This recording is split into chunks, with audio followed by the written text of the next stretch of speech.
Chapter 10 Darkness and Light. The Senate was bustling with activity. The war being on everyone's lips as people talked about it every passing moment. Questions coming out almost every other sentence. What was happening with the current campaigns launched by the Republic military?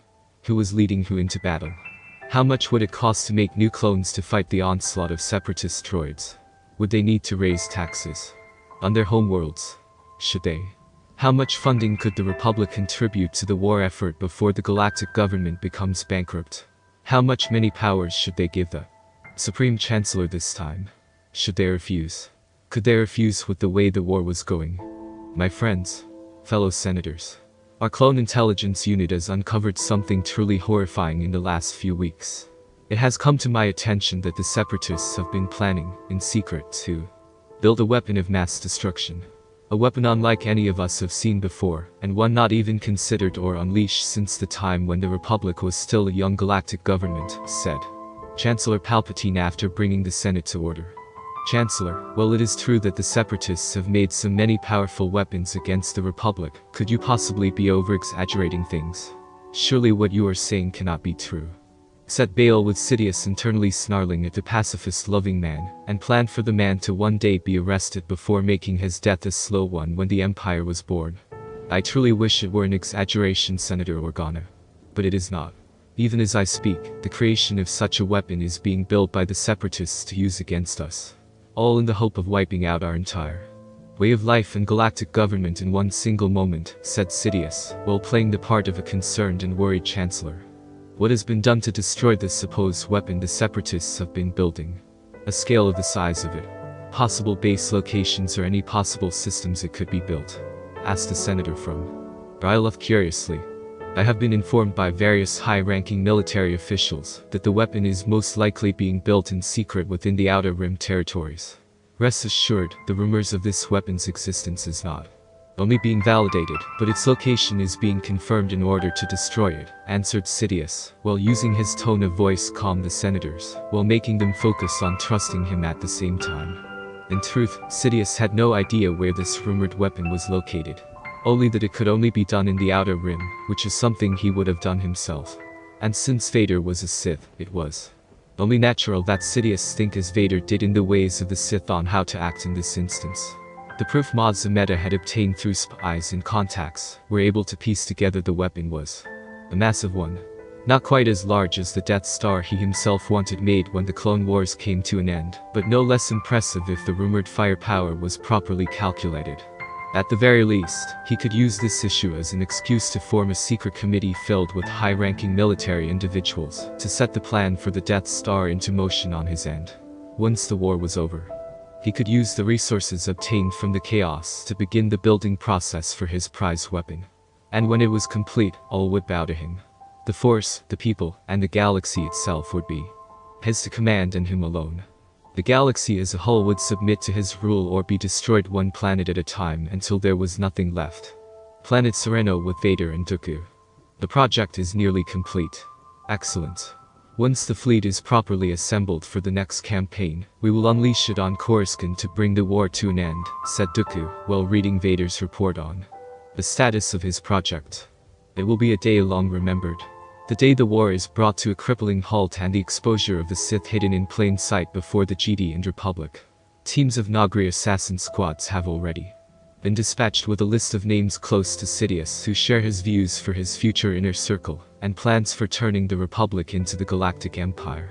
They will not around for much longer, remarked Vader, with Dooku nodding in agreement. But do you intend to lead the campaign, Admiral Trench? Asked Dooku curiously. No. Well, he is qualified to lead the fleet. I feel such a campaign requires the most tactical mind we can unleash here for it to be the most successful, answered Vader, while Dooku soon realized who the Sith Lord had in mind. Thrawn, said Dooku, with Vader nodding. Yes, Thrawn is the most qualified. I will be leading the fighters in space against Republic forces, while the ground battle will be handled by General Grievous and Calamitus, who will be leading the ground assault to claim our prize. HK-47 will be moving from the shadows to assist them in making it to the Chancellor's office unopposed, said Vader, while bringing up the plan on the holo projector to show the intricate design of it all. It makes sense.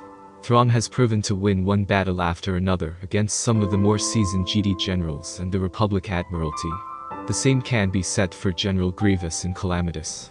For the ground campaigns. But is it wise to put so many of our heavy hitters in a single campaign? They are far too valuable to lose should we fail, or they are killed during the overall battle with the enemy, said Dooku with a sense of concern for such prized military officers. Even if they were experienced and knew the risks. High risk comes high rewards. Even more so with our intended target. But our forces know the risk, and we have been preparing them for this campaign for some time now. And it will not just be them who will be part of the conflict. Several of the former GD thought lost over time but secretly imprisoned wish to be a part of it.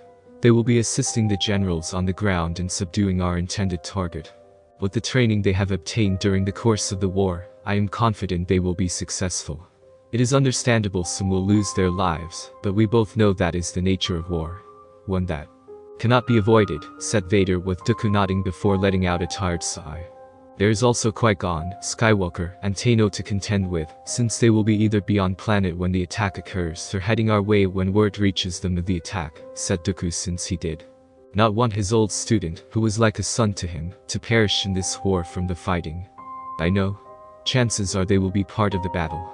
The Force wishes it to be, and so it shall, said Vader, as his own memories of the event from the alternate timeline played out in his mind. I don't want Qui-Gon killed.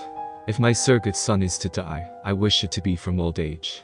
Not from a blaster bolt or lightsaber to the chest, said Dooku firmly, well knowing the latter of the two had happened at the hands of Maul in an alternate timeline on Naboo. If captured during the battle, none of them will be harmed. I respect Qui-Gon too much to let him die now, said Vader, well knowing the GD Master had feelings for his late mother in this timeline and now wondered if it would have been the same in the original had Maul not killed the man on Naboo. So many possibilities. So many outcomes. How are we with Mandalore? Has Death Watch taken over? Asked Dooku while redirecting the war from the endgame to one of the few remaining issues on the map. Mandalore is under control of Death Watch with Pre Vizsla acting as the new Mandalore. But the Fool is running things rather poorly already from the start. Rumors are already spreading how he has executed, without a trial, quite a few people who supported the reforms Duchess Satine had made in the past that benefited the people. As a result, a majority of the people are outraged by his actions since most of the people executed had no problems with the change in government. Many are starting to lose support for him already, even those among his own troops. There are also the various rumors of him dealing in quite a few illegal activities when running Death Watch. Dealings that are frowned upon by all of Mandalorian society, the Confederacy, and even the Republic to a certain extent, said Vader with his large network of spies having uncovered those dealings and made sure they were relayed to the public through various middlemen. Meaning he will soon have a civil war or a coup on his hands from someone willing to undo his actions before and after becoming ruler of the planet, said Dooku with a frown, since Mandalorians were by far the greatest warriors in the galaxy, and given the enemy that was to come in the far future, they needed a strong leader running Mandalore while being a friend to the Confederacy. Something Pre Vizsla was not on either count. His sick is a good replacement. Bo-Katan is the Duchess's sister, and will be able to help bring all sides together as a result, said Vader, knowing Satine had been given over to Bo-Katan to handle her sins. The Sith made it clear that killing the leader Satine would be most unwise. Yes. I recall the discussion about her in the past. Can Pre Vizsla be removed from power without foul play being connected to us if required? Asked Dooku, knowing the changing of the guard would have be done without a single hint of sign of the Confederacy being involved. There is no need for us to act. Not yet. Bo-Katan has contacted me in secret. She had made it clear the man will soon be removed from power. She intends to take over as the new Mandalore by besting the man publicly in single combat, explained Vader with Dooku nodding. A challenge he has to accept or risk losing support from unloyal troops, said Dooku, knowing the man had to accept the challenge if he wished to prove himself worthy of being called Mandalore. Yes. She knows how the man fights and is confident in besting him in battle, said Vader with Dooku nodding, since Bo-Katan would know how the man thought and fought after being his sick for so long. And should he actually win? Whether through honorable combat or win by cheating? Asked Dooku, knowing there was always a chance Pre Vizsla would try something underhanded to win. Nagri agents are already in place to handle such an outcome, should it happen, replied Vader with Dooku nodding, since it was always good to have a backup plan for such things. Politics could be so messy at times. Coruscant Supreme Chancellor's office. Sidious scowled at the sight above him, the sky with the battle looming overhead.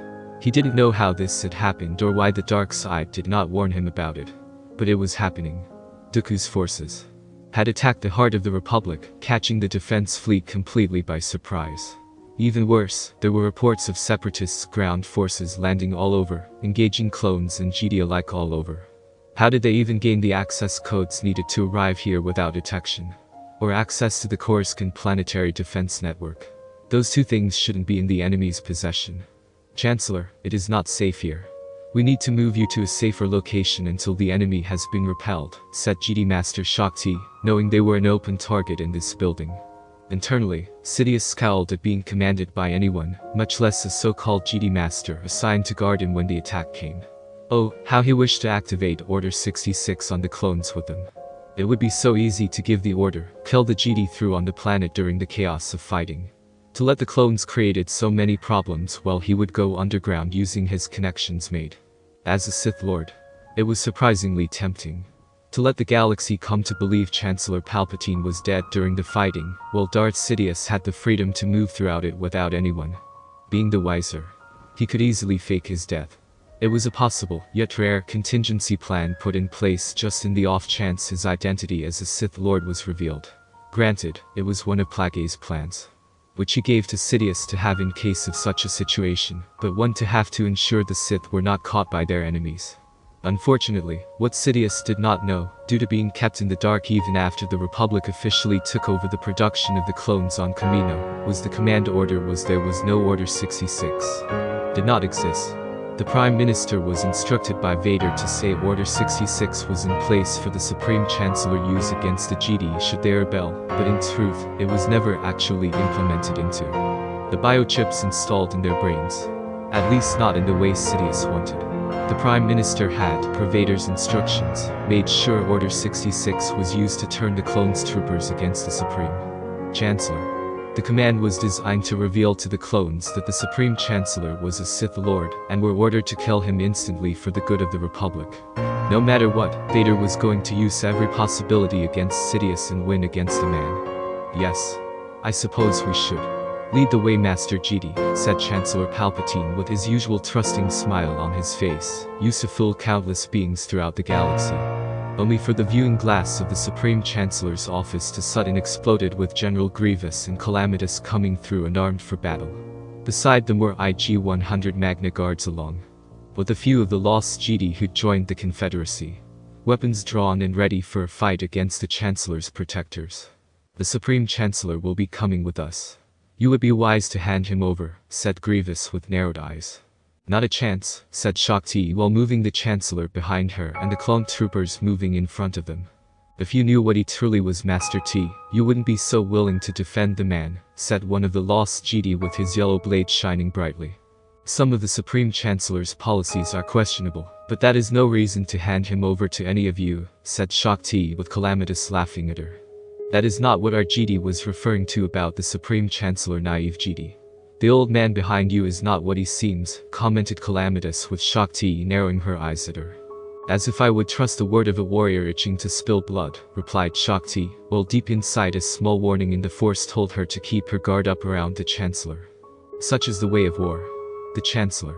Now, commanded Grievous angrily. Take them, commanded Master Shakti to the clones while moving to the back to the doors. Only for them to explode and the ceiling above the doors collapse to block their way. Mocking tone. Not this time, GD. You and the meatbag Chancellor will not be going anywhere, said HK-47 after coming down from the ceiling with his weapons ready to kill. It appears we must do as he says, Master GD, commented Sidious, well knowing he could easily use his time on their shuttle to unleash his power on them and the GD in one shot. It appears you are right, Chancellor.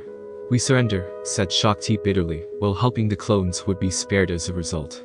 The wise decision, Master GD, said Grievous while giving a quick nod to HK-47, who proceeded to shoot her, the Chancellor, and the clones with his repeater blaster. With the setting fortunately being on stun. Much to HK-47's displeasure. It took 2 hours to convince the droid to keep the blaster setting on stun instead of kill. We need to hurry. It won't be long before enemy reinforcements arrive, said a second lost GD with his green blade in hand, looking at the rubble block door. We should kill him now. It would be so easy given his knocked out condition, remarked Calamitous with her blade itching to spill the hidden Sith's blood. Those are not our orders, Calamitous. Besides, Lord Vader has plans for him. We need to set the stage for it, said Grievous, though he could understand her feelings on the matter. I agree. Besides, killing him now would make the man a martyr. We need to put him in a position where he can't hide anything from the galaxy, said the first lost GD before their transport quickly arrived too. Take them and Sidious with them. Bring her too. I have a feeling we might need her help during the drama about to unfold above, said Calamitous, while pointing to the GD master on the ground. Space above Coruscant sometime later. The space above the planet was filled with warships. The battle was getting intense with each passing moment. Republic versus Confederacy. Clone versus droid. It was an all-out fight for space supremacy.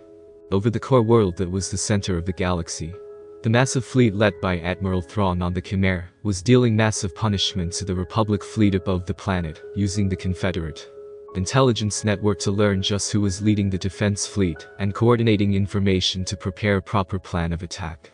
And true to his reputation, Thrawn was able to deliver in launching a devastating blow to the enemy fleet, matching every move with a counter-move.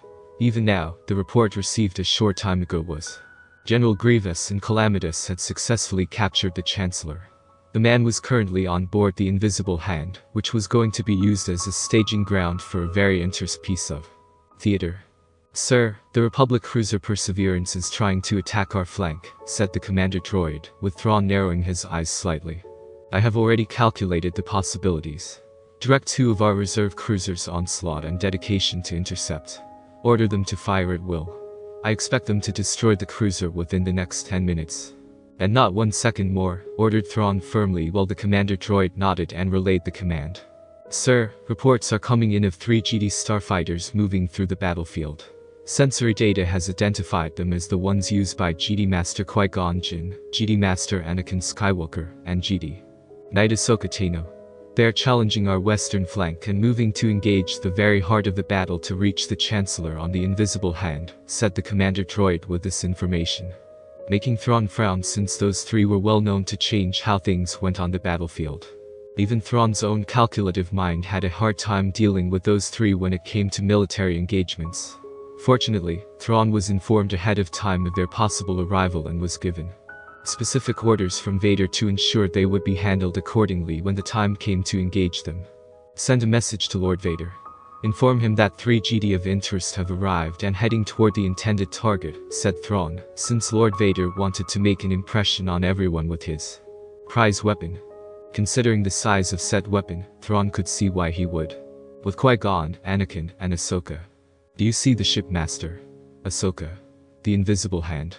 It is right there. The chatter we have been picking up says the Supreme Chancellor is on the ship with Master Shakti as hostages, said Anakin, while his anger burned inside at the audacity of it all. Even if it was a well-planned strategy.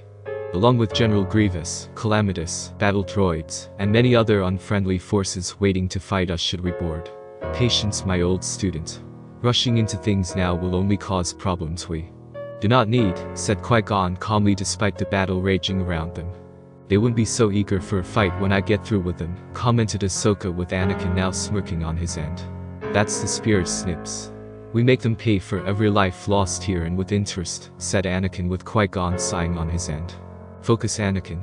We have to shoot the shields in front of us in order to board the ship, scolded Qui-Gon with Anakin and Ahsoka focusing on the task at hand. Yes, Master, said Anakin with the man shooting the shields keeping them from entering the landing bay of the ship. Leaping from their cockpit, the 3 GD cut through the droids around them, while the blast shield kept everything in the landing bay from being consumed in space. While this was happening, R2 was plugged into the ship systems to locate the Chancellor. According to the sensor logs R2 obtained, the Chancellor has been relocated here, said Anakin, while pointing to what was most likely the observation platform. Why was he brought here? Don't get me wrong, this ship is massive, but shouldn't the Chancellor be taken to the highest ranking officer the enemy possesses among the fleet? Asked Ahsoka with Anakin. And Qui-Gon frowning. It's a trap, young one. The Chancellor is the bait. Master Shakti being captured along with him only adds to the increase in overall value to the ship, said Qui-Gon at last. So, what's the plan? Asked Ahsoka curiously. Easy snips. We spring the trap, but on our terms, answered Anakin with the man smirking at her. I'm getting too old for this, commented Qui-Gon, since this would be another rush into action type move by his former student. Come on, Master. You are not too old. You just need the exercise to stay young, said Anakin with his smirk growing, and Qui-Gon let out a small laugh. Some exercise, commented Qui-Gon before they all made their way to the turbolift in order to get to the Supreme Chancellor. The invisible hand observation platform. Sidious awoke from his numb state in a chair with his hands pinned down at the wrists. Looking around, the Sith saw Grievous and Calamitous were not there. Not even the lost Jedi who had come with them. No doubt the fools believed him to be easy prey, despite the hidden meaning they gave the Jedi Master assigned to protect him. Reaching out to the Force carefully, Sidious sensed Jedi Master Shakti was elsewhere, surrounded by the lost Jedi. No doubt in a prison cell deeper in the ship. He considered using the Force to free himself or a subtle use of Force lightning to fry the chair's systems. Unfortunately, the pressing of a blaster to his skull made him rethink either possibility. A quick glance to his right showed the infamous HK-47 holding the weapon and ready to fire. Threatening statement. I would advise using your power to escape from those restraints, meatbag. I have orders to blow your head off if you so much as twitch your finger, said HK-47 with Sidious snarling. Slightly. I don't know what you mean. I am just a humble Chancellor of the Republic. I am hardly a threat to you or anyone else in my current position, said Sidious, while playing the role of an innocent man being held hostage.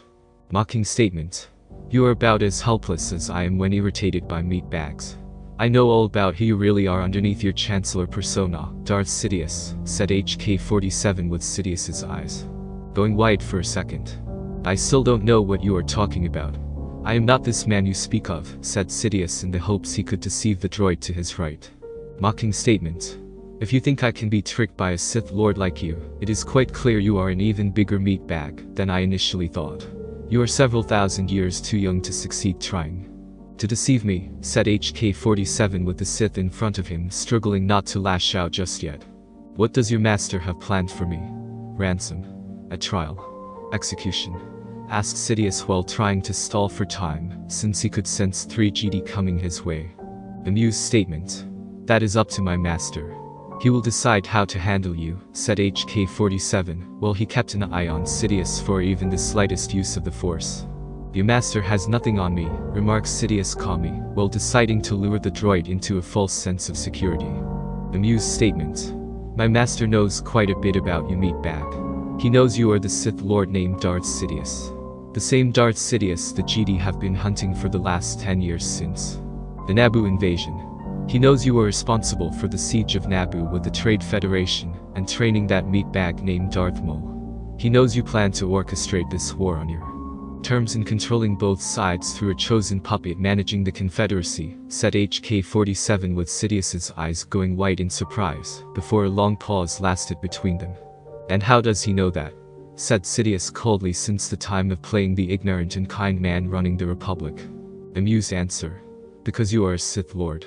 Just like my master, replied HK-47, as if it were the most obvious thing in the galaxy. So, your master thinks as I do. How nice. Maybe after I kill him, you will serve me. Offered Sidious, since he could not deny HK-47 was an efficient killing machine from the time of Revan, if the rumors about the droid were true, and it would be a shame to destroy such a valuable asset. Provided the droid could be reprogrammed and controlled. Cruel statement. Unlike you meatbag, my master actually prefers stabilized order. You would sooner burn the galaxy to the ground if ruling over it is not an option, said HK-47 with Sidious snarling, since it was true. The galaxy is mine. It will soon be all mine. Every person, every organism, every droid, planet, system, and star will soon belong to me. All will be under my rule or they will die. Even under my rule, the beings of the galaxy will die if I find it amusing, remarked Sidious coldly. Amused response. Unlikely meatbag. Take a look out there and know my master's greatness, replied HK-47 with Sidious turning his head slightly in the other direction of the window. and saw the secret weapon Darth Vader had brought with him to this battle. "What is that?" asked Sidious in shock and little bit of awe, since he had never seen something of that size before today. "Proud statement. That meat bag is the proud flagship of my master. Behold his masterpiece of a ship and despair," declared HK-47 with the massive dreadnought for a ship cast a shadow over the invisible hand and was no doubt making the Republic forces panic at the sight of it. Even more so when wave after wave of Confederacy vulture droids came swarming out of it. "Even with this new ship, your master will not win. I won't allow it. I will use all the power and might of the dark side at my command to see him perish," remarked Sidious, while so tempted to unleash his full power on this ship if not for the fact it would raise too many questions, be sensed by the Jedi, and expose him as the Sith Lord they were looking for all this time. Any further talks were ended when the ping from the turbolift indicated someone was coming. Focusing their attention on the doors, one droid and hidden Sith Lord saw 3 Jedi exit the lift. It was clear the trio had been in quite a battle prior to now with a small army of battle droids standing in their way. "It would seem you are at a disadvantage, droid," remarked Sidious confidently since he knew even HK-47 could not handle 3 experienced battle-hardened Jedi. Amused statement. "Would not be the first time, meat bag. And it will not be the last," remarked HK-47 while moving away from the hidden Sith Lord and readied himself for a fight with the Jedi trio in front of him. "Vader's prize droid. Where is your master?" asked Anakin with HK-47 took out an electric staff used by the Magna Guards before putting away the blaster. "Honest answer. If you look outside, you will see my master has just arrived with his prize ship. If all goes according to plan, he will be here shortly," said HK-47 with the Jedi seeing the shadow presence of Vader's flagship and they were quite shocked, if not intimidated by the monstrous thing. "What is that thing?" "It's huge. Has a ship ever been made of that size, master?" asked Ahsoka, who was in awe of the massive dreadnought. "Not in our lifetime, Snips," said Anakin, while sensing Vader was now among the fighting out in space, carving his way through the Republic fighters, no doubt scrambling to figure out what to do with his new game-changer of an event. Space above Coruscant moments ago. When the massive dreadnought came out of hyperspace, it didn't just cast a shadow over every ship above the planet. It damn near stopped the battle. The ship was huge, even by dreadnought standards. Its massive form made starfighters and other Republic ships above the planet scramble to get out of its path. On the Chimera, Thrawn was overhearing all of the communication going on between all of the Republic fighters and cruisers, trying to deal with this new situation. "Red 2 to Red 6. What the hell is that?" said Red 2 while trying to get out of the massive ship's way. "Red 6 to Red 2. Why are you asking me?" "I have no criffing clue," said Red 6, while trying to round the massive warship with it now firing on every Republic cruiser locked onto by its targeting system. "This is Red 10 to all Republic ships defending the planet. This thing is unleashing a swarm of vulture droids. Repeat, this ship is releasing a swarm of vulture droids," said Red 10 while seeing wave after wave of the Separatist fighters coming out. "There are too many of them," said Red 7 in a nearly panicking tone. "Hold it together, Red 7. said Red Leader while they were engaging the vulture droids. "They're all over me," said Red 7 before static came over the comm, which indicated he had been shot down moments later. "This is the captain of the Republic cruiser Guardian. We need immediate support. This monster of a ship is blasting us to pieces. We lost our engines, and our shields are practically gone," said the captain of the Guardian in a pleading voice. "This is the captain of the Resilience. We need assistance. Our shields are down, and half of our systems are destroyed. We won't last much longer from this attack," said the captain of the Resilience with the sounds of multiple explosions being heard. "Contact the Admiral commanding the Republic fleet. Inform him I am willing to discuss terms for his surrender along with every other ship in his fleet," ordered Thrawn while watching Vader's monster for a ship single-handedly destroyed 10 Republic cruisers, 3 minor ships, and unleashed enough vulture droids to overwhelm the Republic starfighters with ease, simply using their sheer numbers that came out of the launch bay. And all within mere moments of appearing and firing on the Republic forces. Truly a monster of a ship. One did not engage openly on the battlefield. Something Thrawn was sure the Republic military knew and would be willing to surrender if it meant sparing the lives on those serving on still functioning ships. Invisible hand observation platform. Mocking tone. If you three meatbags are done staring at my master's prize ship, shall we continue with putting you meatbags down?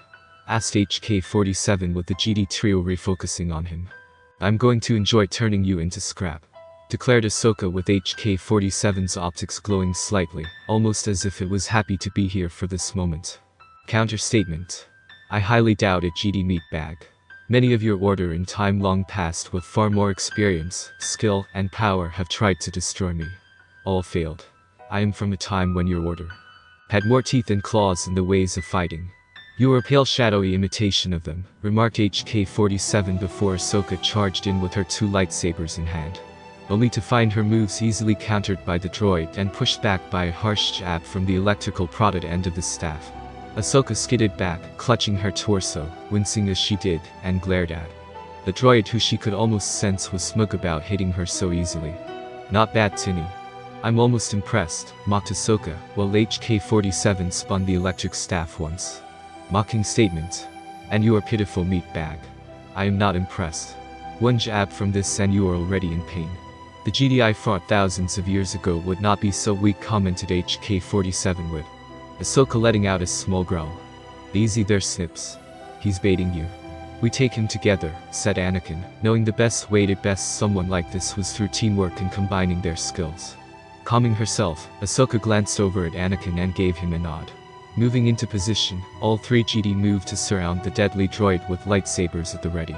As for HK-47, it was clear to him that now was the time to get serious with these 3. His master's plan required he stall them for as long as possible, until the Sith Lord himself arrived to further expose Sidious, as the vile create that he was with no way to escape said exposure. Even now, such evidence had been obtained, but the time was not right to reveal it to the galaxy. As one, the 3 GD moved in perfect harmony, each one trying to strike down the dead assassin droid and slice him into multiple pieces with their lightsabers. However, HK-47 was far more experienced in the ways of fighting GD. He had fought them thousands of years ago during a different time and era. He fought them in this time and era with most of the GD during the Clone Wars to be lacking quite a bit in battle prowess capable of handling his skills. This was no different. HK-47 had already studied these 3 GD from their previous battles and how they fought, whether it was individually or together. While unable to use the Force as they did, the droid could calculate and predict with near-perfect accuracy how they would interact with one another when working together. As such, HK-47 knew when to dodge, block, counter, and strike his enemies with deadly precision. And it clearly showed. Even with their combined skills working as one, HK-47 proved to be capable of matching them move for move and pushing them back, knocking Qui-Gon off balance, striking Ahsoka hard enough to send her skidding back quite a bit and placing Anakin Skywalker of all people on the defensive. Mocking statement. Your attempts to best me will not work, GD. And even if you did, it is clear you will be no match for my master when he arrives, said HK-47, while trying to push the young GD back. You'll find we are not so easily defeated, said Anakin defiantly, as he pushed back against the droid, and became more aggressive. The aggressive fighting style Skywalker used eventually smashed through HK-47's defenses, knocking the electric staff out of the droid's hands. Sensing Qui-Gon Jinn behind him, HK-47 moved out of the way at the last moment, the green lightsaber from the eldest GD, hitting the blue blade of his student. HK-47 had successfully rolled out of the way and drew his blaster before firing at the 2 for a moment, before drawing another and firing at Ahsoka, now trying to come at him with her own weapons, only to have his blasters sliced to pieces and the young GD having her 2 lightsabers now crossed at his neck. You've lost, Tinny, commented Ahsoka with a smirk, knowing they had won the fight. Did he now? Asked Vader, walking into the room to the surprise of everyone except HK-47. Joyous query. Master, has anyone ever told you that your timing is impeccable? Asked HK-47 with a hint of amusement in his voice. Vader, commented Anakin while readying himself for a fight, only for Vader to not really regard them with much thought, but instead seemed to be focused on HK-47. Are you done playing around? Asked Vader while walking casually toward them. Playing around? Are you saying this droid wasn't even trying to hurt us? Asked Ahsoka while looking from Vader to HK-47. I wasn't referring to HK-47. I was referring to the man in the chair. The man currently playing around with the idea of using the dark side of the Force to kill you all when the moment was exactly right for him to strike. Correct, Darth Sidious, commented Vader while turning his head slightly toward the man named the Supreme Chancellor of the Republic. The three Jedi's eyes went wide and turned their heads toward the Supreme Chancellor. I have no idea what he is talking about. I am not a Sith Lord. The only one in this room is Vader, said Sidious, knowing it was his word against Vader, and was confident the Jedi would believe him. Really? HK-47, would you be so kind as to play back your conversation with the man prior to the arrival of these three Jedi? Asked Vader with HK-47 giving a brief nod. Voice recording. What does your master have planned for me? Ransom. A trial. Execution. Amused statement. That is up to my master. He will decide how to handle you. Your master has nothing on me. Amused statement. My master knows quite a bit about you, meatbag. He knows you are the Sith Lord Darth Sidious. The same Darth Sidious the Jedi have been hunting for the last 10 years. He knows you were responsible for the siege of Naboo with the Trade Federation and training that meatbag named Maul. He knows you plan to orchestrate this war on your terms and controlling both sides through a chosen puppet managing the Confederacy. And how does he know that? Amused answer. Because you are a Sith Lord. Just like my master. So, your master thinks as I do. How nice of you to share. Maybe after I kill him, you will serve me. Cruel statement. Unlike you meatbag, my master actually prefers stabilized order. You would sooner burn the galaxy to the ground if rolling over it is not an option. The galaxy is mine. It will soon be all mine. Every person, every organism, every droid, planet, system, and star will soon belong to me. All will be under my rule or they will die. Even under my rule, the beings of the galaxy will die if I find it amusing. Still think he is not a Sith Lord? Asked Vader with a hint of amusement with the horror in their eyes, showing the truth had hit them hard and not seeing or sensing it sooner. You're the Sith Lord. The one we have been looking for all this time, whispered Anakin in realization, as he saw Sidious snarling at him. Yes. Though none of you will live long enough to reveal the truth, admitted Sidious while using the Force to free himself from the chair before rising from it. Your confession to being a Sith Lord that HK-47 recorded should be enough. Along with the various surveillance devices in this room recording everything seen and heard here today. Even now, Master Shock. T along with the other Jedi in the Order when we transmitted it to the Jedi Temple, know the truth. We even broadcasted it to the Coruscant Holo News Network, so the entire galaxy now knows your identity. As a Sith and your views about the people who live in it, said Vader, while finding it to be amusing how one of the most powerful Sith Lords of his time, consumed in so much darkness and hate, was so afraid of the light being shined down on him. It was a shame Vader never thought of this sooner in the other timeline. It would have made things so much easier since Sidious was always afraid of getting caught doing something so horrifying, exposing him. Not surprising considering how it would destroy his control over the galaxy, if not the Empire with the Rebel Alliance's strength multiply exponentially. I will see you all dead. I will see the Republic and Confederacy destroyed. I will burn this galaxy to ashes and laugh knowing I made it happen with no one in the galaxy being capable or strong enough to stand in my way. Exclaimed Sidious while tired of the charade of hiding behind the frail old man that was Supreme Chancellor Palpatine. Let the galaxy know him as Darth Sidious and tremble in fear of him. And how exactly will you do that when the galaxy as a whole will soon be against you? Asked Vader with Sidious scowled at him. The galaxy as a whole will suffer through my actions. It will burn and continue to burn until the people in it submit to me in order to make it stop, replied Sidious, knowing enough brutality unleashed on his and would make the galaxy submit to his desires. As if you stopped once they submitted. You would keep doing it. Find any excuse whether real or false to see the galaxy suffer under your rule, remarked Vader, while Sidious's eyes burned with rage at the truth. It is my right. I am the strongest Sith since the time of Darth Bane himself. I will not be denied. Stated Sidious, angry and filled with fury while the dark side seemed to manifest around him. Actually, you will, said Vader while bring his lightsaber to his hand and activated it. You think I am intimidated by you? Any of you? I am true master of the dark side. It bends to my will, and my will alone, said Sidious, while Vader remained calm despite everything. If that is true, why do I sense so much fear coming from you? Fear of me? Asked Vader with Sidious's face becoming more deformed with darkness. I fear no one. exclaimed Sidious angrily. "Except me. And the truth you have tried to hide all your life," remarked Vader with a hint of smugness in his voice. "Die!" yelled Sidious, and unleashing Force lightning at Vader.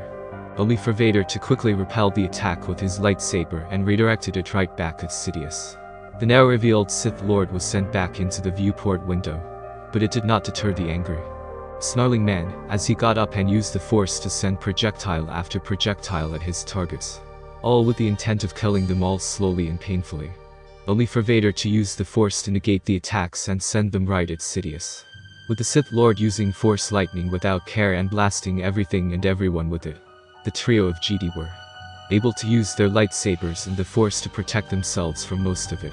HK-47's own armor had strong insulation designed to protect from electrical issues, whether it was natural storms or even Sith lightning like what Sidious was unleashing on him. "So much hate inside of you, Sidious." Like a whiny child not getting his toy, mocked Vader while using the Force to send Sidious back against the viewport window. "Be silent. You are nothing compared to me. You are a false Sith.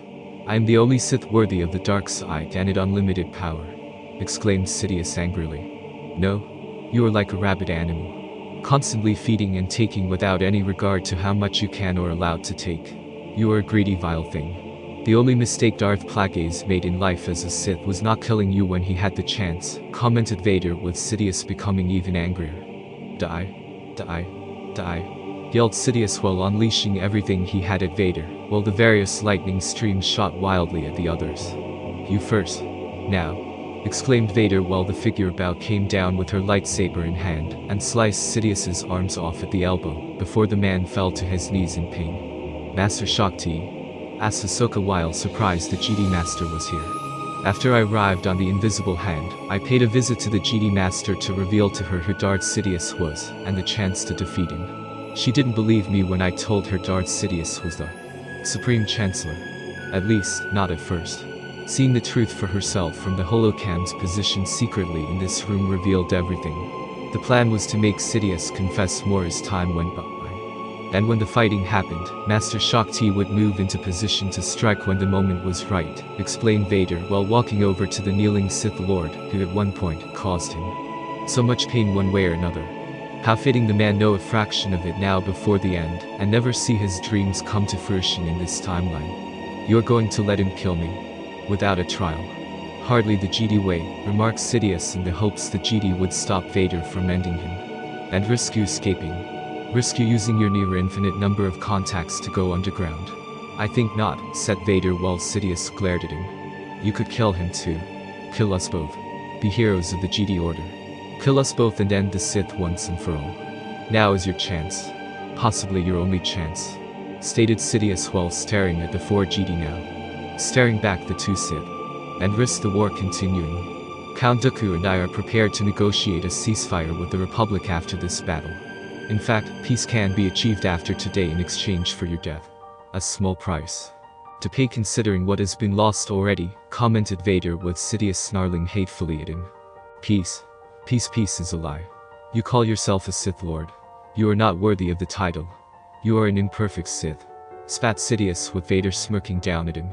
"Coming from you, Sidious, I will take that as your highest compliment," said Vader before he sliced the man's head off his body and exploded with Force energy that was purely from the dark side. A testament to the amount of evil this man had within his entire body and soul. For a long moment, no one said anything. No one did anything. They just stood there. HK-47 staring at the 4 GD. The 4 GD staring at Vader. Vader himself was staring at the empty clothing that once held the flesh of Darth Sidious. The man who in another lifetime would become the most powerful Sith in the last 1,000 years. A man who would manipulate events to one day become Supreme Chancellor of the Republic. A man who would one day cause a galactic war that broke the galaxy, also he could use it to become Emperor of an empire, from the ashes of a destroyed Republic. A man who would use events to destroy the GD Order and bring darkness to the galaxy. A man who made Vader's life miserable and brought suffering to him, knowing full well the cyborg for a Sith Lord was powerless to overthrow him by himself. Revenge was indeed satisfying when done in just the right way. And this was very satisfying. "What now?" asked Ahsoka curiously while unsure if they should fight the remaining Sith Lord and his assassin droid. Now? Now we will have peace, whispered Vader before reaching into his robes and pulled out his comlink. Admiral Thrawn here, said the voice of Thrawn. Admiral Thrawn, this is Darth Vader. The target has been neutralized, said Vader while ignoring Ahsoka's, that is putting it lightly, comment. That is good news, Lord Vader. The Admiral of the Republic fleet in charge of defending the planet has been in communication with us to offer his surrender in exchange for mercy for the remaining forces. And people below on the ground, said Thrawn with Vader nodding, since that was to be expected, given the losses suffered before and after the Super Star Destroyer came into view. I trust you accepted his terms? Asked Vader, though he already knew the truth. Indeed. Though I did make him work for his terms with a pause here and there when discussing things, replied Thrawn, since he could not tip his hand during the surrender process to make it appear as part of the plan the Sith Lord created. Good.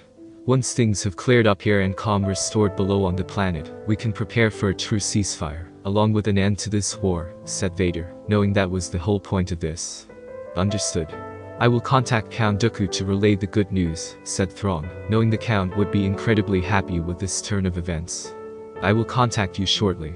Vader out, said Vader before ending the communication with the Chiss. You're just going to end the war? Just like that? Asked Ahsoka in disbelief. Does that genuinely surprise you, GD? That a Sith with the means to burn Coruscant to the ground and cause untold death does not carry out such an endgame? Asked Vader with Ahsoka gritting her teeth. There's one thing I want to know, Vader. Why? Why betray the Supreme Chancellor now? Of all times, why now? And why go through with this? Why not reveal his identity on Naboo all those years ago? Why help in starting the Clone Wars? Why did you challenge the Jedi Order in a way to expose the issues we long since buried or denied? Asked Qui-Gon while Vader glanced at him. Because it is what the Force wanted. What it commanded. Sidious believed he could bend and control it to his whims. As so many Sith have tried in the past in their arrogance. Each time, the Force countered and retaliated against those who defy its will. It does not care if you are a Jedi, Sith, rich, poor, old, or young. Sidious defied the will of the Force for too long. Longer than any of you could know. My purpose was to expose him. To eventually reveal his treachery, which goes back long before his time as Supreme Chancellor, said Vader while kicking the robed remains of Sidious to ensure it was just. Clothes laying there. At what cost? What could be gained from so much violence and death? Demanded Ahsoka while the Sith in front of them sighed. To prepare you for the true war. The war that is to come. The war that, up until now, the Republic and the Jedi Order was not ready to fight, said Vader while turning around fully. What true war? We were just in a major war on a galactic scale for the last few years. Exclaimed an angry Anakin with his own patience getting thin at this point.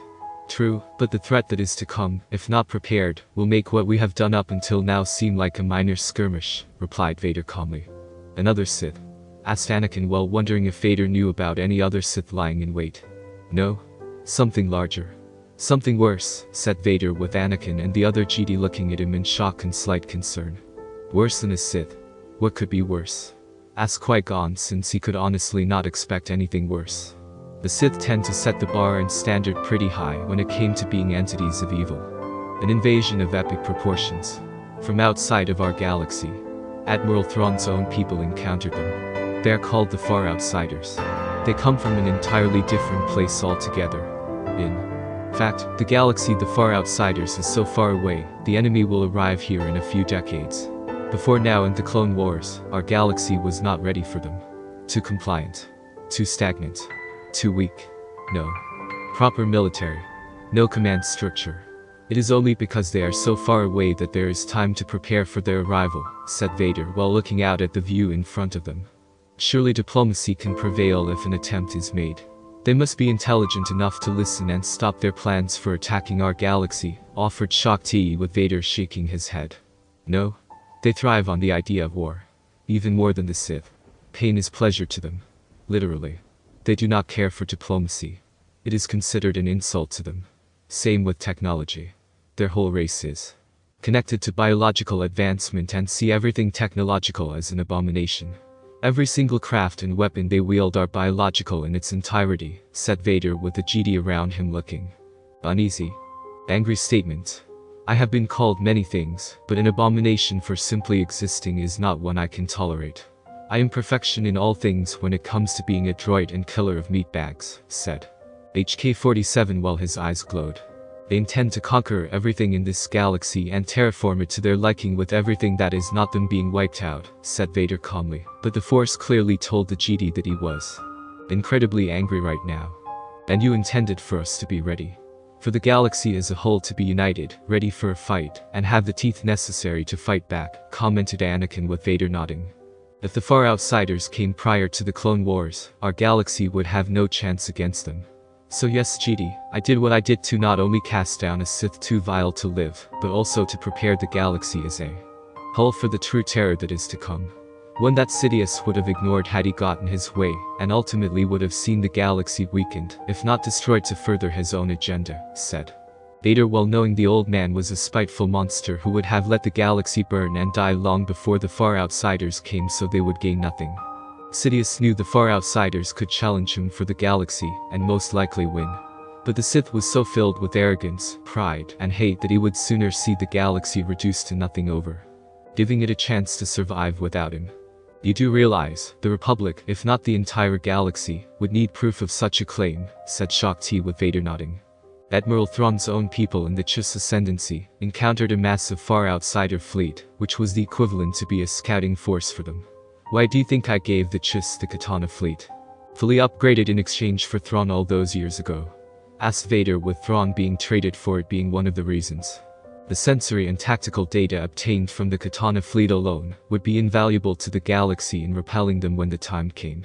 Not to mention the losses suffered by the far outsiders would no doubt reach the main fleet and make them hesitant to engage further, giving Vader even more time to set plans into motion that would solidify defenses at key points.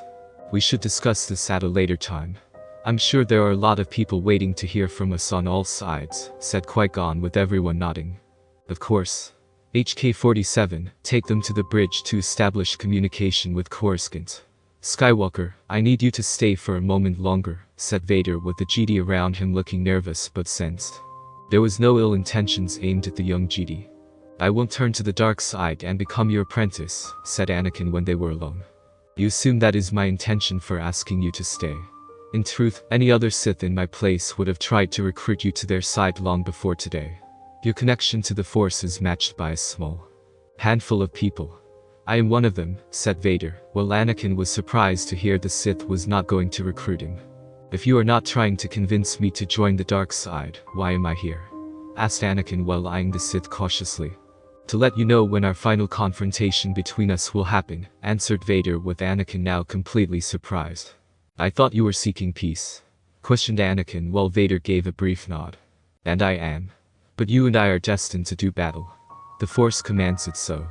The time of the Sith is at an end, but just because the prophecy foretells such an event, does not mean the GD Order should become complacent.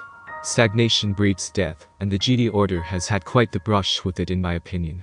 An opinion we both share, correct? Remarked Vader with Anakin reluctantly nodding. I cannot deny the GD Order most likely would have fallen given certain events, or if certain things had turned out differently, admitted Anakin with Vader nodding since he knew what those moments were. On an intimate level, history is written by the victors. Sadly, the victors tend to leave out certain truths that would not paint them in the best of light to those who read it. While the GD Order will no doubt paint themselves as being the victors in the war against the Sith, how it happened will be left to interpretation. Unless the one who was the main victor survives and writes the unedited truth, said Vader while giving Anakin a knowing look, which the GD understood. You want me to make sure what really happened here isn't edited, altered, or kept hidden, surmised Anakin with Vader nodding. And not this fight with Sidious. I am talking about the Clone Wars as a whole. The GD Order and the fracturing it suffered. Everything. You must make sure the truth is not suppressed or changed. Ahsoka. And Qui-Gon can help you with that. Even Count Dooku himself I imagine would want to make sure the truth is kept alive, said Vader, while Anakin nodding since secrets or alternating the truth made the GD act the way they did. It mustn't happen again. When do you wish to fight? Asked Anakin with Vader giving it some thought. Several weeks from now. I'll send you the coordinates and location where we will have our battle. But know this, Skywalker, while the prophecy foretells the end of the Sith and by extension myself, I will not let you obtain your victory as easy as one breathes. I will make you work for it. I will push you. I will see to it that your win is only through the barest fraction of margins without any room for doubt you won. Due to your own power alone. No interference from outside forces. Do you understand? Asked Vader with Anakin nodding. Honestly, I wouldn't want it any other way, replied Anakin with Vader nodding, since he knew the man all too well to know the Jedi would prefer to work for his victory, so there no such excuses existed. Coruscant sometime later. Peace had been achieved. The two opposing galactic governments had ended their bloody conflict with each other, merging as one to further strengthen ties and to end the various problems that caused the separation in the first place and creating what many were calling the Reborn Republic. Corrupt senators were removed, and those who actually cared about the people they represented were now in place.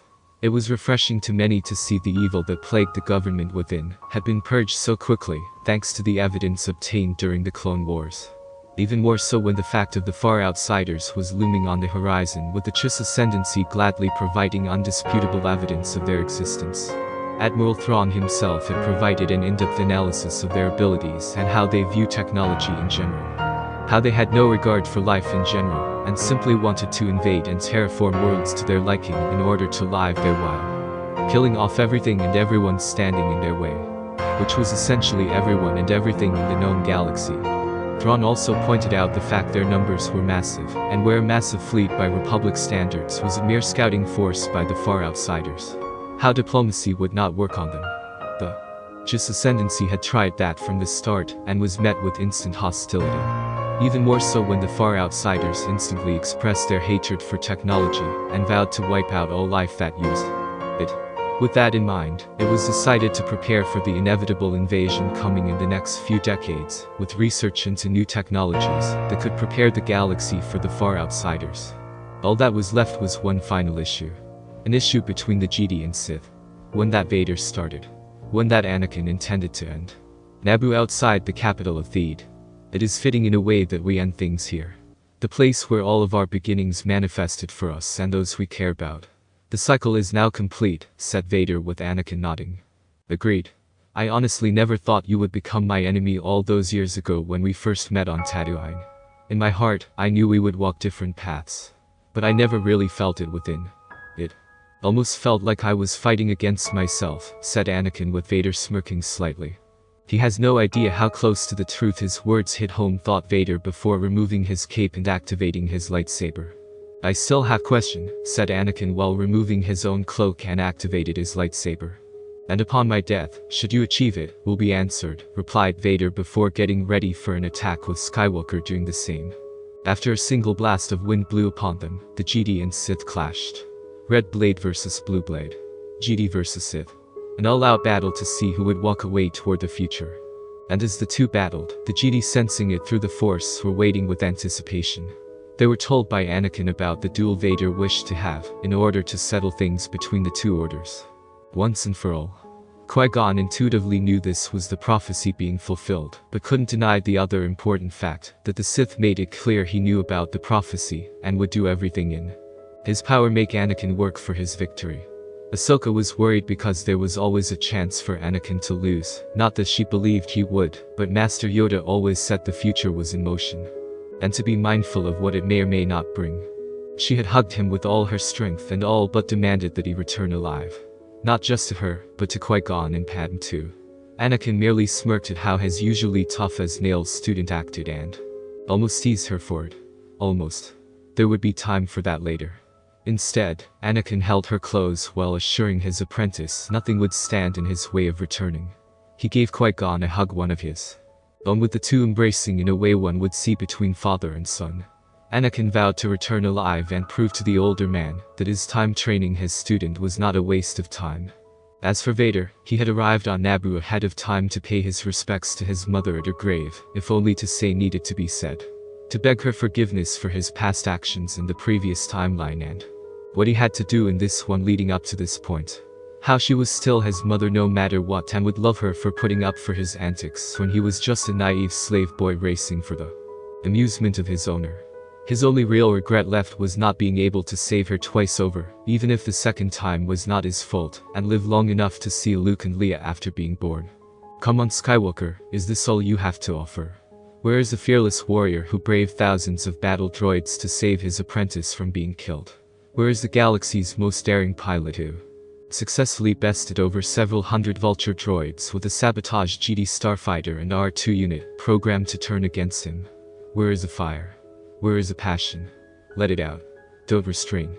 Unleash, demanded Vader, with the two clashing violently against one another with their lightsabers. In response, Anakin became more aggressive in his attacks to match Vader's own. He knew the Sith was baiting him, but the GD knew the future was at stake. Not to mention the Sith had a point. Now was not the time to show restraint. It was time to unleash his power. If he was to beat Vader, it had to be done with all his strength and power brought down on the enemy without any room for doubt.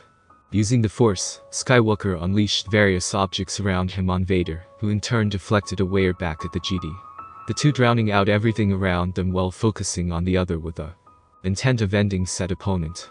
Yet, despite the power both were unleashing to achieve victory, there was a sense of mutual respect for the other.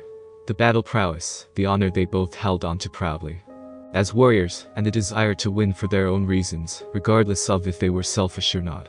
Neither one was giving ground against the other, with Vader's years of experience clashing with Anakin's youth, while the Sith's slightly unfair advantage of knowing his GD self, which gave him the advantage.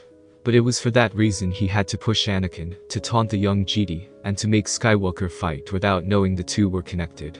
If Anakin knew the truth, he would hold back, hesitate at the moment of triumph, and question everything about himself.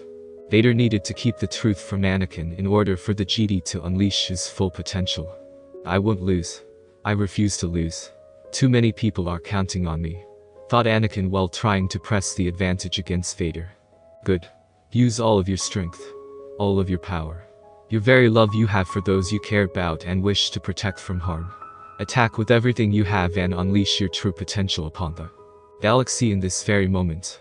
Goaded Vader, knowing his younger self would do just that. Soon, Anakin's strikes were becoming so powerful they were making Vader go on the defensive, even when the Sith tried to match the aggressiveness. The shockwave the two made when clashing their lightsabers against the other echoed throughout their battlefield. To fight with everything they had and to leave it all when finished, so there was no room for doubt in the mind of the victor. And there would be a victor here today. A sudden force push knocked Vader back, disorienting the Sith Lord for a moment, but it was the only one that Anakin needed. The young GD was already in the air within the 1 second following his push against Vader. Landing behind the Sith Lord, he swung his blade, Vader spinning at the last moment, the red clashing with the blue. But the angle which it was blocked was odd and was meant to be held long. When pressure was applied, something Anakin did when he saw Vader was struggling to hold the GD's blade back with his red one, and pressure was applied with the intent of cutting though the Sith Lord's defense. And his hand, howling in pain, the prosthetic right hand fell to the ground with Vader's lightsaber still being held in its grasp, instantly turning off as an instant safety measure all lightsabers were designed to have, regardless of type forged by the wielder. No sooner did the hand hit the grassy battlefield, Vader felt a pain in chest when Anakin thrust his blue blade into him. Silence filled the area, only the barely heard humming of the GD's weapon could be heard if one listened hard enough. Falling to his knees after Anakin had pulled the lightsaber out of him, the Dark Lord of the Sith looked up at the young GD, who was in shock over doing what few GD in this era could claim to do. He had bested and defeated a Sith Lord. The last one, if the prophecy was indeed correct. I could heal you. I could try to turn you away from being a Sith and the dark side. Send you into exile on some remote world to live your remaining days in peace, offered Anakin, with Vader laughed a little and coughed hard for his efforts. In another time, in another place, and with a different GD standing over me now, I most likely would have accepted such an offer. But I will not. I have done all that the Force has commanded of me.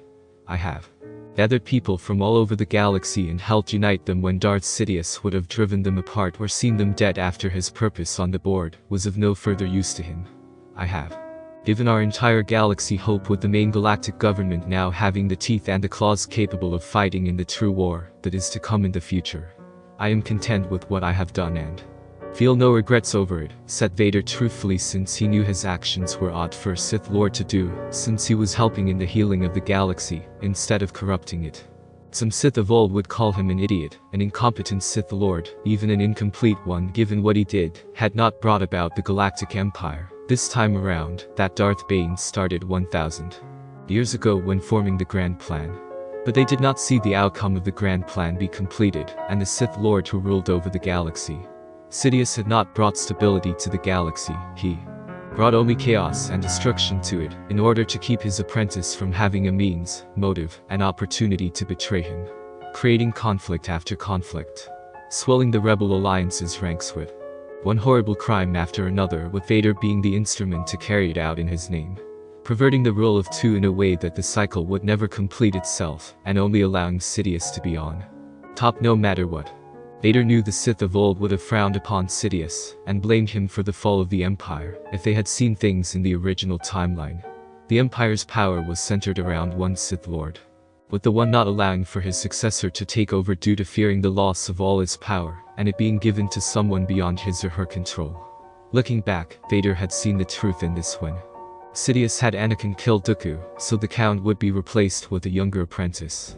Sidious did it to Vader and tried to convince Luke to join him, so he could replace his fallen apprentice after their fight on the second Death Star.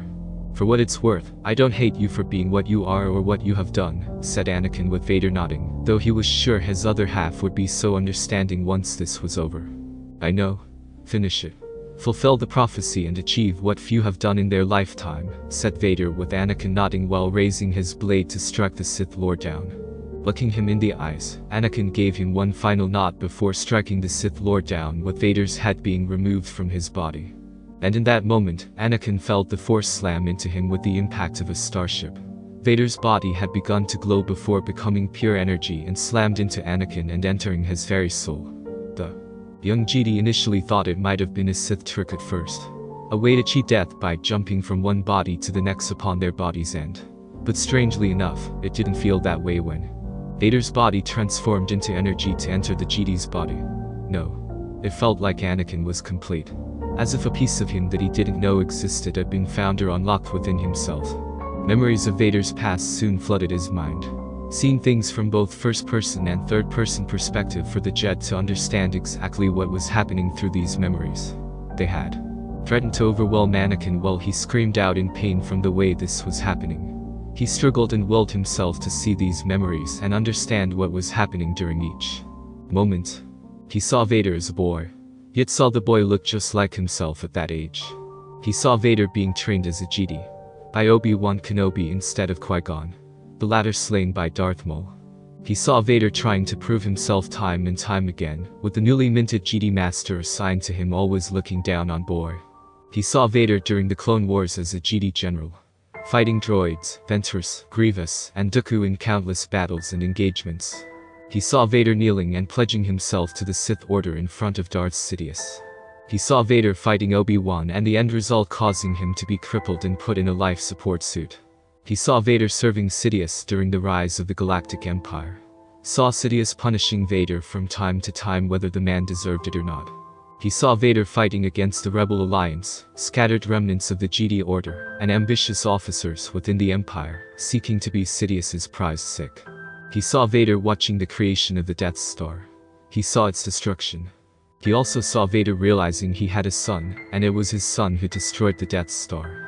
He saw Vader become obsessed in finding the boy in order to turn him to his side, to one day rule the Empire as father and son after overthrowing Sidious from his position of power. He saw Vader battling Luke on Bespin, cutting off the boy's hand and revealing afterwards that he was the boy's father. The boy denouncing it as a lie while being told a cruel one by Kenobi in an attempt to make the son fight the father without guilt. He saw Vader feel pain from the rejection. He saw the man struggling to come to terms with the truth of his son's existence, and his wife's last words before dying, when bringing the child into the world. He saw Vader suffering due to Sidious wanting his apprentice to reconnect to the dark side, and the level of cruelty the old man was willing to put him through to make it happen. He saw Vader vow to get his revenge on Sidious. He saw Vader arrive at Exegol and Vader defying Sidious's order by using the Force against the monster guarding the planet. He saw Vader sabotage the Emperor's prized secret there, knowing that even if the Emperor used it, the plan would blow up in his face, and leave the man stuck in constant torment. He saw Vader play the role of the loyal servant following the deed, knowing his chance for revenge to come full circle would soon happen in the future. He saw Vader finally betray Sidious on the second Death Star. The Sith Lord finally getting his revenge in its entirety and being redeemed in the eyes of the Force and his son. Only to be resent back in time to change things to the now. And in that moment, Anakin understood what had happened. In that moment, he understood just who Vader was, and why the man was able to outthink Darth Sidious. How Vader was able to know, change, and alter outcomes if the man had not been around in the first place. Anakin Skywalker had become Darth Vader. Darth Vader was Anakin Skywalker. Everything Darth Vader had done was to once more get revenge on Sidious, and to protect the galaxy from threats waiting to strike once the war between the Empire and Rebel Alliance was over. Vader had altered the past to reshape the future for the better, getting people through the galaxy who were far apart to come together, to unite the galaxy as a whole where it couldn't be more divided, to break the Jedi Order, yet only to a certain degree so could be saved by forcing them to change.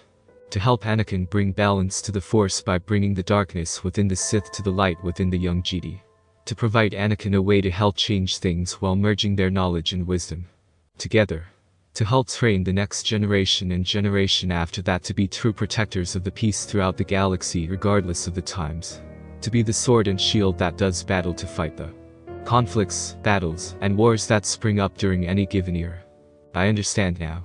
I understand everything, said Anakin to himself after a long moment to come to terms with what he just experienced. The Force had seen what had become of his future, of the galaxy's future.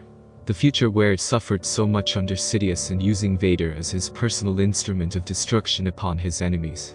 It had altered the timeline by taking the darkness that was Darth Vader and sent it back to counter Sidious. To use one Sith to destroy another and ensure the Jedi were able to change by putting pressure on the fractures that had hid even from themselves. The Force had set things in motion to ensure the prophecy was completed correctly and ensuring the next generation of Force users were able to continue where this generation left off. Rising to his feet, Anakin took a deep breath and let the Force wrap around his form, hearing it sing with joy over the return of its chosen one finally made whole.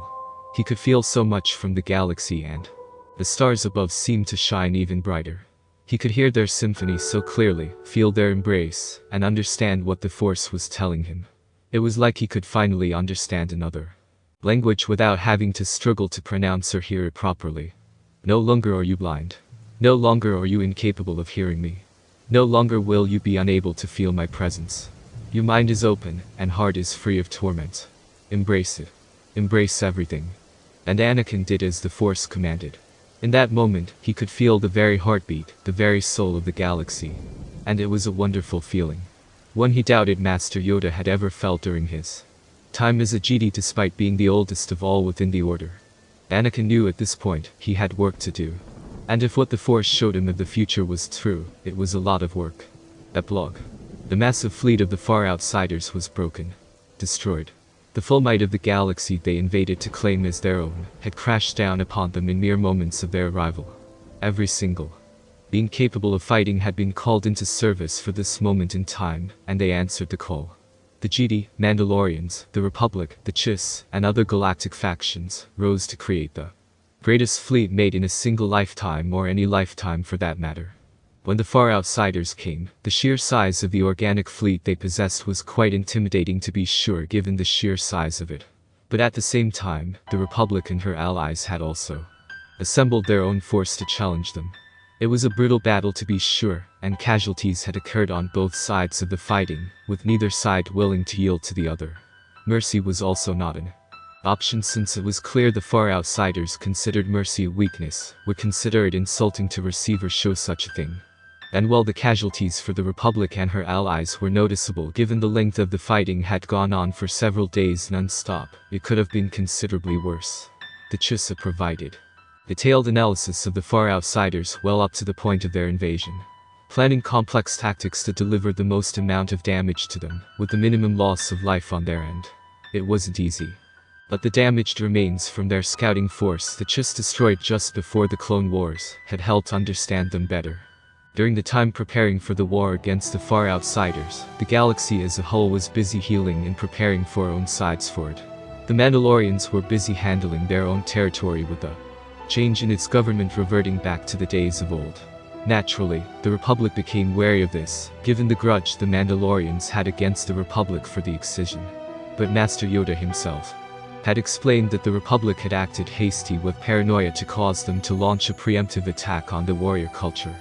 As a result, the worlds around Mandalore were overrun with pirates, criminals, gangs, and other hive of criminal organization thriving through their illegal activities in the area. To help show the Mandalorians they wished to help repair the damage done by that horrible decision, the Republic had sent supplies, and even a few of their most skilled GD generals, to help the Mandalorians in their campaign to take back their sector of space from such villainy. Naturally, the Mandalorians were hesitant to accept such things, their warrior pride being at the forefront of it all, but given how the Republic was willing to give the amount of support it did to fix what they had broken so long ago was something they could not ignore. Even more so when the GD general they sent were Anakin Skywalker, Ahsoka Tano, Qui-Gon Jinn, Shakti, and Plo Koon to assist in the campaign. The Republic even offered to assist with the clone troopers and even battle droids, but the representative of Mandalore refused, knowing it would appear as an excuse to prepare for an invasion or gain a foothold into Mandalorian territory. The supplies to further help with the effort, like food, medicine, and other necessities, came from Alderaan, Naboo, and even Sereno. Within a few years, Mandalore had been able to regain all of its lost territory, and was thriving as a result the aid of the Republic. During this time, Jango Fett had returned home and became Mandalore, calling on ancient tradition to challenge the leader to single combat to prove himself worthy. Bo-Katan, who had been in that role for a few years, had accepted, with the two fighting it out in the Mandalorian arena for all to see and witness from all over the planet, if not the galaxy. By right of tradition, Jango Fett had become the Mandalore, but respected Bo-Katan's spirit and skill, with her being named his sick to help in ruling Mandalore. This was not done out of insult to the young woman as some might suspect, given how she was essentially demoted, but rather a means for Bo-Katan to still be in a position of power. One that was capable of helping Jango run Mandalorian territory, and show he trusted the woman enough to be in such a position. Given what was going to come the galaxy's way in the future, they would definitely need to make sure their people were strong and prepared for the fighting. The GD Order had also gone under a radical new change. Anakin had returned to the GD Order and to his family. The GD had sensed a change in him when Vader was defeated. When they inquired about it, all Anakin did was give them a knowing look. When Qui-Gon knew all too well. The boy he had trained had fulfilled his destiny in defeating the Sith, yet had the same darkness within him as Vader did. Only it was not corrupting him like most GD would believe. Instead, the light within Anakin was in perfect harmony with the darkness that once resided in Vader. As if the two were always meant to be one and live in the same body. Qui-Gon had asked about it. Anakin just told him not to worry about it and to trust in the Force, which Qui-Gon did, and saw his concerns of the Sith hiding himself inside of Anakin was unwarranted, the more he watched Anakin's presence in the Force. In the years following the Clone Wars, young Skywalker was made a GD Master, and had been made a member of the GD Council. During Skywalker's time, the GD Order had gone through a series of reforms to improve itself for the better in the galaxy. For one, they didn't keep to themselves in solitude, or keep themselves isolated in a single GD temple on Coruscant. GD archives had records of various GD temples abandoned or seemingly forgotten on various worlds. Anakin moved to have them explored and, if possible, rebuilt in those areas for the GD Order to grow, to once more becoming the living, growing and expanding tree of light over that of the single pillar where the light only reached a limited number of people. The plan was bold and daring, but quite effective once implemented. There were still some GD who did not agree with the changes made to the GD Order, even if the said changes proved to be quite beneficial. Fortunately, the next generation of GD following them were not of the said mindset, and the narrowing views of the old generation of GD were removed as the years of following the brief civil war went by. Count Dooku eventually retired from GD life in its entirety, spending his remaining years on Sereno as a count of his world, and using his vast wealth to establish a GD temple on his world. He had even set up a special Force-sensitive finding program designed specifically to help find potential Force-sensitives all throughout the galaxy. He also made sure the guidelines were clear on what and what not to do when it came to recruiting younglings to the GD Order. The idea of taking children away from their parents and banning all contact was a touchy subject the GD Order had tried to keep suppressed for years. It did not sit well with Anakin for his own personal reasons, which he felt needed to be expressed when the subject was brought up. Anakin knew some parents or cultures would not be healthy for those who were strong in the Force and breed darkness in them. But not every child had bad parents or were from a backwards planet with an equally backwards civilization.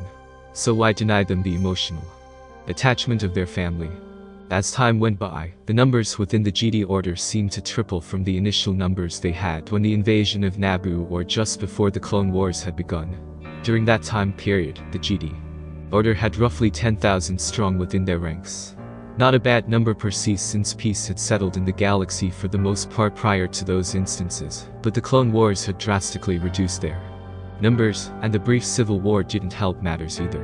Anakin's implementation of bringing older Force sensitives into the fold as well as let them have families would allow the expansion plans to go forward even faster.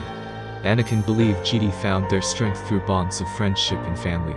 Rather than break the bonds, they should be encouraged, nurtured, allowed to grow into something wonderful. Denying such things was to deny life and a large aspect of the Force. There was always a risk or a chance of the bond being broken for whatever reason. But it was better to know of such things and understand it over. Just trying to ignore and destroy these bonds without a reason other than baseless fear. We were fortunate things happened the way they did, said Luke Skywalker while standing beside his sister and father on the bridge of the Executor. The Force was with us, my son. The alternative of what could have been all those years ago would have been far worse, said Anakin, while glancing back at his son and daughter with tired, yet strong blue eyes that had seen far too much for someone like him. That and the full might of the galaxy with its fleet of warriors ready to defend it, added Leia with a small smile on her slightly graying hair. That too, said Anakin with a smile and letting out a tired sigh knowing they had been victorious over their enemy. I'm proud of you, Sky, said Ahsoka with elderly woman, knowing her old master had done so much during his time as a Jedi, and she had the honor of being his student. Thanks, Ahsoka. I'm glad we could prevent the horror this invasion Force would have brought down on us, had we been unprepared for them, said Anakin, knowing the alternative future he saw through the Force with a weak and divided galaxy would leave it even further crippled. Agreed. The vision of the damage done by the far outsiders we saw through the Force showed us how they have torn our galaxy apart, said Ben Solo Skywalker, while seeing the remains of the enemy fleet floating in space. The boy had come to idolize his grandfather to an almost fanatical level, wanting to be just like him, to be the next great Jedi. Anakin had been able to calm Ben's fanatical hero worship by explaining to the boy how he didn't have to try just like him. Anakin further explained to Ben that the best way to be just as good, if not better, was to be his own person. To make his own mark as a Jedi while not comparing himself to others. Anakin didn't want Ben to compare what he did as a Jedi to Luke, Leia, or even Anakin himself.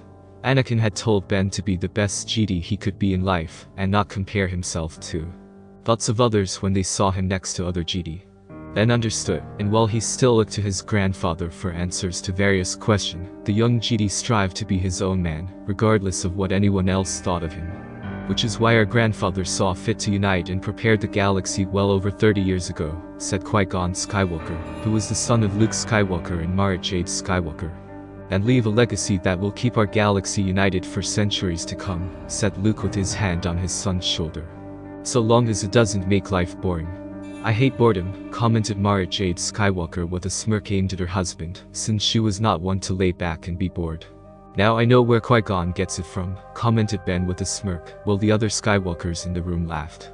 It is a shame Mother couldn't be here to see this, said Luke, since he knew she was eagerly awaiting to hear the end of the battle back on Naboo. While Padme can hold her own in a fight when push comes to shove and diplomacy fails, she is not a soldier. You know this. Besides, your mother is retired from this type of life of chaos and fighting. Her heart cannot take the stress, and the fact her children and grandchildren are on the front line of battle only makes it worse for her, said Anakin with his wife wanting to hear from them once the war was over. I know how she feels. I'm glad Han and Lando were able to fly the Falcon skillfully with Chewie through the battle and survived. I just wish they let me fly with them, commented Leia since she was slightly angry at her husband for refusing to let her fly with him on his ship. They had argued about it mere hours before all fighters were to head out, and Han unfortunately won the argument. Listen, Princess, you are needed here. I know it. You know it. Your old man knows it. I need to be on my ship with Lando, Chewie, and Nund. We can handle things on our end. No one can handle this ship. Better in a fight. I know you have the Force and all that, but this is something I have to do. Now is not a time for a debate in being macho Han. I'm not trying to be macho. I'm trying to prove myself. Prove I can still fight. Prove I can hold my own in this fight. I don't have the ability to use the Force. I just have my mind, my wit, and my skills in flying a ship. I need to prove I can still handle the danger like the rest of your family. Force or no Force. You have proven it time and time again, Han. You don't have to prove it this time. But I do. Just call it a feeling. A gut instinct. Hell, the Force itself might be screaming in my ear for all I know. But the fact remains, I have to do this. Alright. I trust you. Just come back in one piece. If you die, I will be terribly upset with you. Hey, it me. I know. That's why I said it. Leia had kept an eye on Han through the Force during the fighting, nearly yelling at him through it for flying the Falcon right into the heart of the fighting. Oh, she would still give him an earful when he came back, but that could wait a little while longer.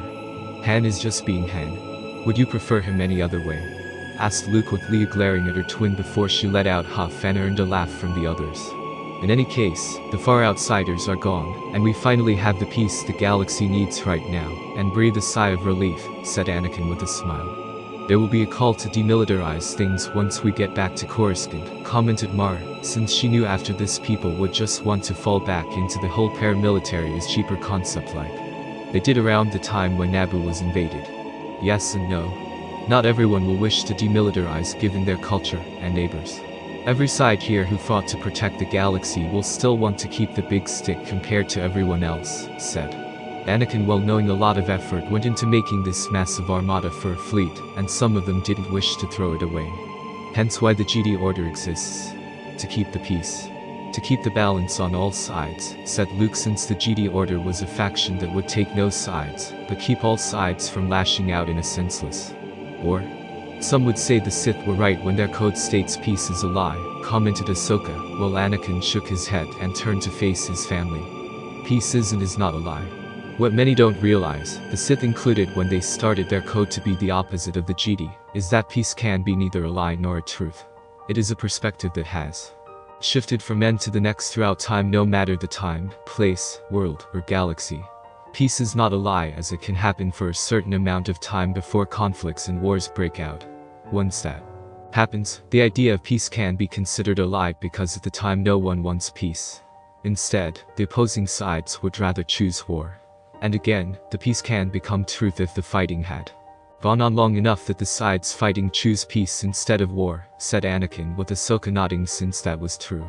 With the Jedi in the center to ensure the balance between war and peace, said Ben softly while Anakin nodding to his grandson. That is the whole point of being a Jedi.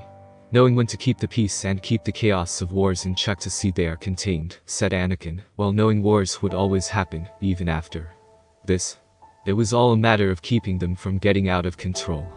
The purpose which the Jedi Order will be able to handle with our growing ranks, skills, and knowledge of the Force, said Anakin, since he had pushed for the Jedi to expand their knowledge of the Force despite the Sith being gone from the galaxy. Nothing was truly certain. The Sith could one day return despite prophecy. Ancient Sith knowledge left behind on a lost world. A Jedi who became disillusioned with the Order and tapped into the dark side. Some secret Sith orders so deeply hidden that not even Sidious or the Order of Bane was made aware of them. A hidden secret Sith empire lying in wait somewhere in the still uncharted parts of the galaxy. It was always a possibility. Even if it was unlikely now, there were multiple ways for the Sith to return. As such, the Jedi had to be prepared for any such outcome, and be vigilant in all things. Something Anakin would make sure would continue long after he was one with the Force. A true balance between darkness and light. Finn.